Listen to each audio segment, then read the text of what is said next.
Fala pessoal, sou o Fernando Pavani, venho aqui proferir as pavanadas novamente. E nesse vídeo de hoje eu quero falar um pouco sobre os traquejos que o vendedor precisa ter sobre os maus clientes, tá? E antes da gente entender o que é um mau cliente, eu queria falar também sobre os maus profissionais, tá? Eu vou devagar um pouco, vou falar sobre um outro ramo completamente diferente do meu, mas que foi uma coisa que me motivou durante essa semana a vir gravar esse vídeo, tá? Quando eu falo dos maus profissionais, eu entendo que eles existem em todas as áreas, né? Seja um mau médico, um mau policial, um mau vendedor de carro, um mau advogado, enfim. E a minha família, um membro da minha família passou recentemente por um problema com um advogado que recebeu um valor ganho, que seria do direito do meu parente, né? E não repassou a ele, né? Na busca dessa devida reparação perante o advogado, seria necessário ingressar com uma ação, seria necessário também fazer uma denúncia, não sei se o termo correto seria, mas uma denúncia administrativa perante a Ordem dos Advogados do Brasil, né? E alguém me disse, mas será que um advogado vai querer representar contra o outro? E eu digo, olha, eu acredito que um bom advogado sim, tá? Porque é o dever daquele bom profissional ele denunciar, ele não se opor aos maus profissionais que podem vir a prejudicar o trabalho dele, né? Então, nesse mesmo sentido, eu na minha área, que é a venda de carros, toda vez que um mau vendedor de carros age em desacordo com aquilo que eu prego, que eu pratico, ou que é minimamente o correto, eu não posso fingir que isso é normal, porque eu estou sendo conivente com isso, né? Então, eu acredito muito nisso. Já vi maus colegas, já fui questionado sobre algumas condutas, já me chamaram para saber alguns casos. Eu digo, olha, não me diz o que aconteceu, mas não me diz quem é o colega, e me diz se é dessa forma ou não. Então já vi de tudo, já vi concessionária cobrando comunicação de venda do carro que o cliente está comprando e cobrando também a transferência de propriedade, né? Sempre além do valor das taxas do Detran, ou seja, a pessoa vai lá, compra o carro nessa concessionária, paga as taxas de transferência, que não são poucas, paga ainda o serviço de despachante que a concessionária cobra, que é mais barato do que o serviço na rua, e foi cobrado também uma comunicação de venda desse carro. A comunicação de venda, ela compete sempre ao vendedor pagar, né? É opcional, mas o vendedor paga para não se incomodar.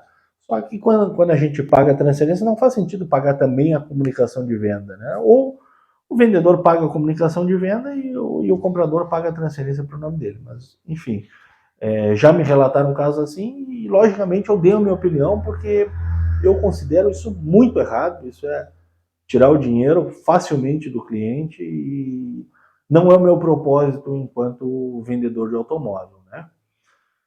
E temos também os maus clientes, né? Eu não sei exatamente o que motiva um cliente a ser mau, mas o mau cliente é aquela pessoa que ela tenta, além do fazer um negócio, ela tenta tirar uma vantagem, né? Eu tive um caso bem marcante para mim, né?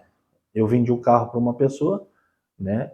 Essa pessoa, é importante eu mencionar que ela era um advogado, tá? E é importante mencionar isso, vocês vão saber no decorrer da história, mas isso não tem a ver com a índole, eu não estou acusando os advogados, tanto que eu recorri a um excelente profissional para resolver o problema desse péssimo profissional que, enfim, não é nenhum profissional. Mas vamos lá. Eu vendi um carro, tá? Ele veio olhar, conferir presencialmente, o carro estava abaixo do que valia. Na época era um Opala 6 cilindros, era oferecido por 25, 28 mil reais, 23 mil reais, era o que oscilava o preço dele. E eu, em virtude de um outro negócio, eu botei o meu a 19.990 e ainda tinha um jogo no preço. Então ele veio olhar, eu prefiro quando vem olhar, porque eu posso dar uma experiência verdadeira sobre o que o carro é, né? olhou o carro e tal, e eu falei, olha, esse carro tem defeito na caixa, ele está arranhando quando engata a segunda ou a terceira, né? Não tive tempo de fazer, e já está descontado do que o carro vale, tá? O carro já está à venda barato por conta disso. E ele não quis nem andar, eu digo, não, vamos sair para dar uma volta, né? Nessa volta que a gente deu, eu vi que ele não tinha, não estava nada ambientado com conduzir um carro mais antigo, não sabia sequer segurar uma alavanca de câmbio de uma forma normal, mas, enfim, andamos no carro, por essa imperícia ele não conseguiu atestar o defeito, pedi licença para ele, conduzi, mostrei como que o defeito agia, como fazer a caixa não raspar, como trocar a marcha, ele pareceu ter entendido, voltamos aqui para casa, fechamos o negócio, ainda dei um abatimento no valor do frete, e no fim das contas o abatimento ficou em quase R$ 2.400, tá? Porque além do desconto que ele tinha me pedido, após isso a gente negociou um abatimento para ajudar no frete, porque eu não recomendei que ele fosse rodando com o carro. Passado um tempo ele me liga, Pavani, tudo bem? Tudo bem. Pavani, levei o carro para ver o defeito da caixa e me cobraram R$ 600 para corrigir o defeito, ou 2.000 para fazer uma revisão geral na caixa. E aí eu tô te ligando para ver o que tu acha. Eu digo, eu acho que é isso aí mesmo. Né? Eu acho que a gente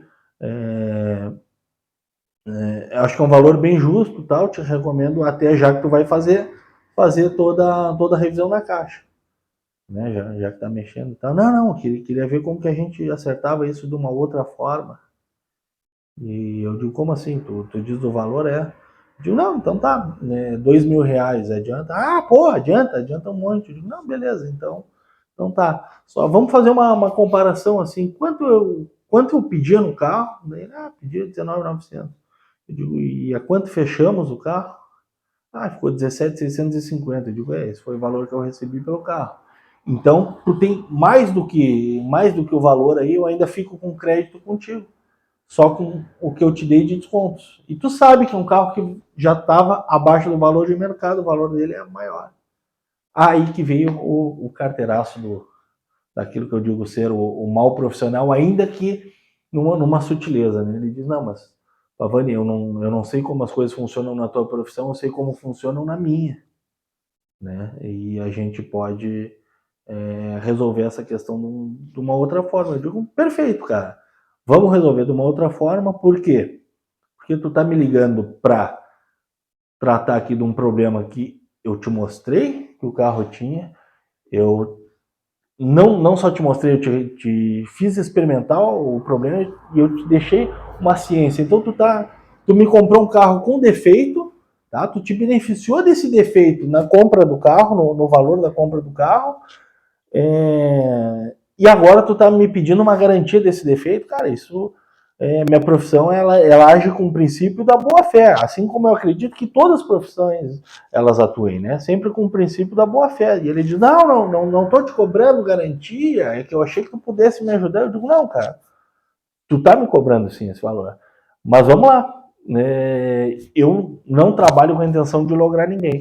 Tu me manda o carro de volta para cá, quando o carro chegar aqui na porta da minha casa, que foi da onde ele saiu, eu deposito o valor que tu me pagou por ele. Eu deposito os 17.650.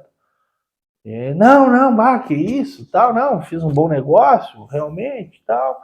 Bom, então tá tentando tirar até o suquinho dessa negociação. E aí, voltando ao vídeo aqui, eu considero isso um mau cliente, tá? Um mau cliente que ele se prevaleceu da negociação que a gente fez, e se eu não tivesse o mínimo de traquejo ao lidar com esse negócio, talvez eu tivesse comprado essa intimação para mim, seja movido pela profissão dele, seja movido pelo susto, pela questão de ter que dar uma garantia, né? Eu costumo sempre conversar com os clientes, até esse canal surgiu por conta disso, para a gente dar uma dimensão mais precisa daquilo que o carro é, né? E venho sempre buscando melhorar cada vez mais os vídeos, né? E às vezes numa negociação à distância o cliente diz: Pavani, e se chegar aqui o carro não for como eu espero? Eu digo: olha, eu não sou responsável pela tua expectativa, Eu sou o responsável pela minha descrição. Se o carro chegar aí e não for conforme eu descrevi, aí não tem problema, o dinheiro de volta, mais o dinheiro do frete, mais a volta do frete. Agora, a tua expectativa eu não sei. Porque às vezes a gente está vendendo um carro aí com 30, 40 anos de uso e a pessoa espera um automóvel 0 quilômetro, né? E como eu digo, eu sempre busco trabalhar com valor justo, então, esse valor justo a gente não tem condições de elevar ao padrão de 0 quilômetro um carro usado, né? Então tá aí o relato de um mau cliente, né? Eu acho que os maus clientes eles devem ser combatidos. Eu tenho inúmeros relatos de maus clientes.